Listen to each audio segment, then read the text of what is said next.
What's up, my viewers and subscribers? What's up?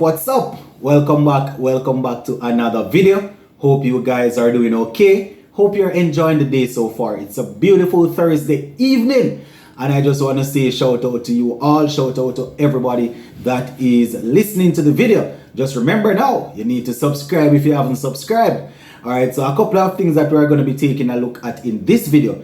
We see where Alzarri Joseph, after the first T20 against Australia, he did an interview and he was speaking about how he's trying to improve his game and make sure that he's fully committed to the team. So we're going to talk about that. Plus we're going to talk about the rock attack.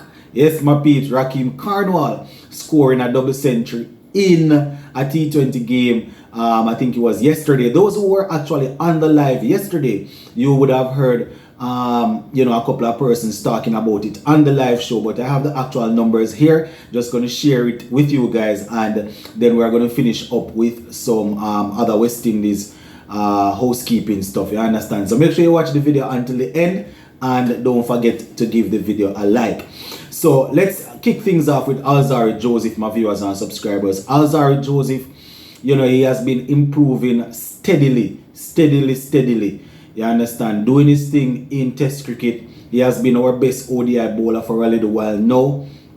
And we see where he has definitely improved where T20 cricket is concerned. And it's always good when we have a pace bowler that is keeping up the pace and also maintaining a good line and length and picking up wickets in T20 cricket. So, we want to say a big shout out to Alzarri Joseph. So I am going to be going through this interview and going to be highlighting a couple of things that he spoke about. I also want to say that the other West Indies bowlers, the youngsters, can definitely take a look at Alzarri Joseph and see the work rate, see how he dedicates himself to the game when he's on the field.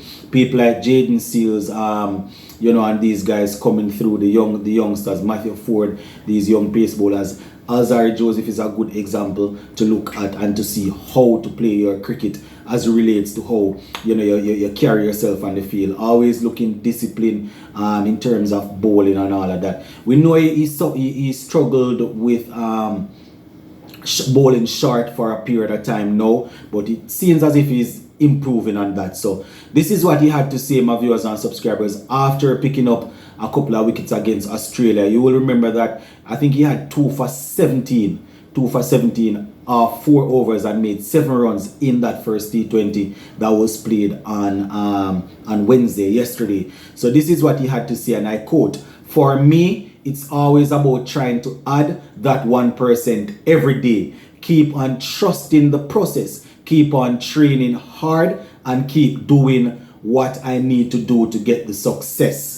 So that's a very good way to look at it, end quote. That is what Alzarri Joseph had to say, my peeps. All about adding 1% every day. So you are looking to improve. You are never satisfied. You are always looking to grow. I remember on the live show that we did last night, I had asked the question whether or not we think Alzarri Joseph is now the finished package, or is there a few more things for him to improve. And it's pretty good to hear him saying that he's looking to improve. He's not complacent. He's not happy with where he's at. He has definitely done well after, I think it was last year when he came back from that, I think it was that county stint that he had. He came back, was expecting to go straight into the West Indies T20 test team, but they went for Jaden Seals, and Alzarri didn't play in that. I think it was the first test. They went for first and the second test. I think he didn't play. They went for Jaden Seals, and Seals definitely grabbed the opportunity with both hands. But since then, Alzarri has looked like a very he has looked different. He's controlling the ball more. His pace is up, which is good. Now he went on to say, and I quote, "It wasn't the result we wanted, but we really fought hard." Right? He's talking about that game against Australia where we just made 145, I think it was, and Australia was able to get that 146 for 7, winning by 3 wickets and having just think it was a delivery, so to spare. So Alzarri is saying that we fought really hard even though the score was low, and they pushed Australia down to the last over. So all in all, it was fairly a good performance. He's saying they just need to go back to see what they can improve on to make sure that in the next game they are definitely pulling some more weight. So I agree, my peeps. The bowlers did well. It's the batting unit that struggled, especially in the middle overs there. They were unable to really go out there and push the runs and make sure that we got more than that 145.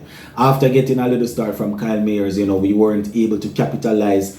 Everybody in the middle order there, the Brandon King, Ravman Paul, Nicholas Poor and Reefa, all of them in the middle over there. Jason Ola in the middle order, weren't able to tee off. It went down to Odin Smith, who I think got 27 before he was actually run out. So Alzarri is definitely on point. We tried our best to defend the total, but it was just not enough. It was just not enough, my viewers and subscribers. So as I said, the attitude, the way in which Alzarri plays his cricket, I am thinking that youngsters like the Jaden Seals and these guys coming through, this is the right template for them to look at.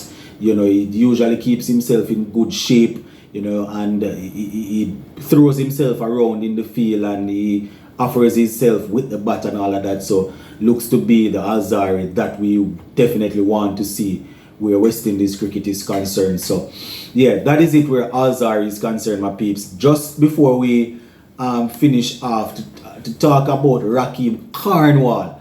Rakim Cornwall had a very, very good had a good CPL. Yeah, man, Rakim Cornwall had a good CPL and he has continued it over in the USL T20 League. The man scored a record runs yesterday. He actually got 205 not out in a T20 game. You're hearing me right, peeps? 205 not out. That came off 77 deliveries, and he had 22 sixes and 17 fours. That's what you call a rock attack. 22 60s and 17 fours to bring up that 205 not out. So Rakim Cornwall definitely showing the people that, here what, I am a force to be reckoned with. But I mean, if Rakim is taking on world-class bowlers in the CPL and when he plays for the West Indies, it's not difficult for him to take on, some of these bowlers playing in the T20 League in the United States of America. So shout out to Rakim Cornwall. It's a good way for him to get some money in his pocket and also to keep himself in good cricketing shape until he's back in the region or playing for West Indies. So that is how Rakim Cornwall went, my peeps, and shout out to him. Just before we go though, I don't know how many persons would have seen an interview. I think it was Tony Gregg, if I'm not mistaken. I was scrolling through some stuff on a website that I usually take a look on for some cricket news, and I saw where he was actually saying that the West Indies coaches will be under the firing line. They will be under the microscope, you understand, as it relates to how the team will perform. So we are looking forward to it, my peeps. There's not really much experience going in. I mean, the likes of Jason Hall and Cottrell and these guys have been playing for a while, but quite a few guys that we usually go into T20 tournaments with, they are not there. So it's going to be interesting to see how the team performs. It's going to be interesting to see how Phil Simmons and the coaching staff deal with the players as it relates to how he rotates them and things like that. So we're going to continue to keep an eye on everything, my viewers and subscribers, to see how we go. See? So just continue to stay tuned to Sports to the Bone, where you will get all your cricketing and other sporting updates. Right, just make sure you subscribe so when we post a video you can be notified, my peeps. Just remember to subscribe. See me? Big up on yourself. While you're out, leave a like and drop a comment. I'm out.